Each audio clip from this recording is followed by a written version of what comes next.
What's up everyone, this is NyhlekDreams and we are finally back with another video. I do apologize for keeping you all waiting so long, but I appreciate your patience and thank you so much for the encouragement and the understanding in the time that I wasn't posting. But I'm not going to keep you guys waiting any longer. As you can see, we're doing a review on the Steam Thrasher. I know that a few videos have been posted about this already, but none of them use the build that I use. So I'm going to go ahead and show you my loadout and the way that I would make a Scythe build, and then you all can go and compare it to any existing Scythe builds that are out there and see if this is something that you would choose or if you would run something different in order to better suit your playstyle, because there are different ways to run Scythe setups. But we're going to go ahead and get into the perks, and you can see that we have a double crit damage rolled here, and the reason it's set up that way is because we have Fiona in the commander slot, so she's giving us that large crit rating bonus, so we don't have to sacrifice one of these crit damage rolls for any extra crit rating. We can end up just pushing as much crit damage out as possible and getting this large crit number to really focus on those crits, and we'll be able to see more of the reasoning for trying to push so much crit damage when we go over the hero loadout a little bit later on. But for the utility slot, we decided to go with a heavy attack energy efficiency, and normally I wouldn't recommend running this in the utility slot on other melee weapons because I personally think that mobility is a little bit more beneficial in the fight. But since the Steam Thrasher did get its own unique heavy attack and allows you to continue spinning as long as you hold it down, we're going to try and take advantage of that and hold on to as much stamina as we can. So this is why we went with this utility slot here.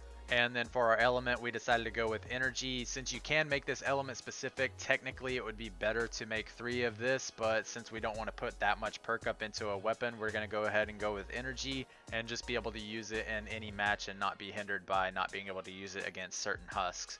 And then for our 5th slot, we have the 45% damage to slowed and snared targets, and this won't be matching up with our 6th slot, but I will explain it once we get into the hero loadout as well. So the last thing that we have to go over is the 6th slot, and this was actually the new perk that is unique to the Steam melee weapons, and what it does is upon eliminating an enemy, it creates a damaging cloud of steam, and it can only occur once every 5 seconds. I have tested this out and it does seem to be working pretty well, and it actually does some pretty nice damage. But we'll go ahead and head over to the loadout and check out what we're using for our heroes. As I said before, we've got Fiona in the commander slot, and it's going to be giving us that crit rating of swords, axes, and scythes boosted by 45. And then for the team perk, we've got bioenergy source. You guys know that I like to run this one. It's very good in helping you keep up your shields since you're going to be using a lot of energy, especially with the unique heavy attack for the Steam Thrasher. You're going to be using up a lot of energy and it's going to be replenishing your shield, so this is a great one to go with, and honestly the best one that I would recommend for this loadout itself. And moving into the support team, we've got rapid charge, which is going to be giving us energy back upon melee weapon eliminations, and this is actually really good to be using for this scythe, since as long as you're getting kills with that heavy attack, you're going to be replenishing this energy and it's going to allow you to continue spinning and putting out that damage. So this is a great combo to be using together.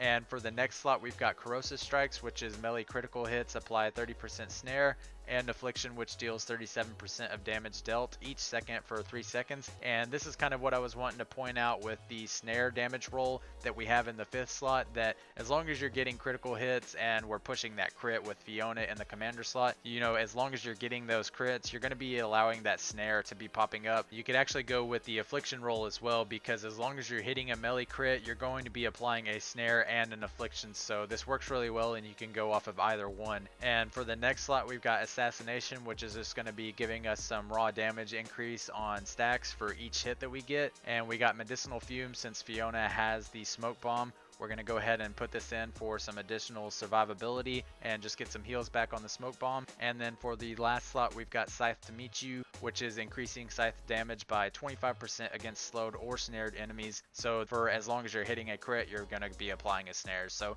this is just a really good synergy build that allows you to proc other things off of each other and keeps allowing for damage output. But let's go ahead and hop into a game and see how well the Scythe does with this loadout.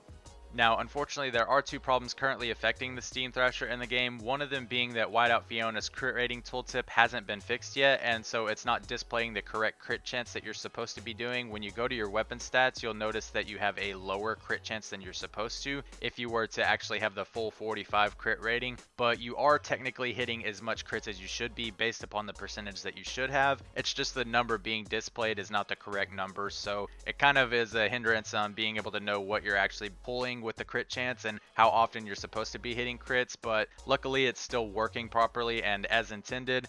It's just the displayed number is not correct. The second problem being that the heavy attack is not working as intended, and somehow there's a bug triggering that you'll stop doing damage at certain points. I don't think that there's any specific thing triggering this because I've had it happen at different points and not just after a certain amount of swings myself, but I do know that there are people that aren't having to deal with this issue at all, and I have run into others that don't have to worry about this problem. So hopefully they can end up getting this bug fixed out so that we can use the Scythe as it's intended to be used and get all the damage from that heavy attack. But aside from these two problems, the Scythe is surprisingly performing really well, and I didn't expect it to be as good as it is. The heavy attack really pulled through, and having that unique spin to continue putting out damage while also replenishing your energy off of getting melee kills with rapid charge in the support. This is giving you a great DPS output and being able to keep that spin up, and it's kind of separate from any of the other scythes that were currently existing in the game. Prior to the Steam Thrasher coming out, I would have recommended the Reaper Scythe as the best scythe because of the base 20% crit chance that it had, being able to stack up really high crit damage numbers because of not having to put any crit rating bonuses on the weapon itself. So you ended up getting these really large crits, and it had a higher base damage than the majority of the scythes as well.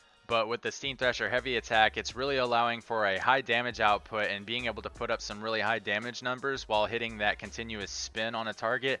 And it's really noticeable when you go up against something with a high health pool like a smasher or a mini boss. If you don't run into the bug with the heavy attack, you can end up seeing these really hard damaging crits once they trigger, and it's proving to be really strong in dealing with those high health pool husks in a matter of seconds. Just being able to see the health shred off of a smasher is really satisfying, and seeing those high crit numbers consistently land when you're able to keep doing the spin and keep that energy up and just go through crowds of husks. It's a really strong melee weapon. I personally would recommend this as the best scythe now, but I might end up going back and showing it in a comparison between that and the Reaper Scythe and seeing how some of the damage hits could stack up, seeing if one of them is harder than the other. But I would say that the Steam Thrasher just allows for a more consistent damage output, and I think that heavy attack is what's really going to put it on top of the scythe chain and end up making it the best scythe in the game currently, due to the heavy attack being a reliably consistent damage output, assuming that they fix the bug. Another great thing to point out about the Steam Thrasher is, unlike the Neon Scythe and the Reaper Scythe, it's not locked to one element, so you can go element specific and try to counter the opposite element and end up getting a higher damage output than you would with an energy weapon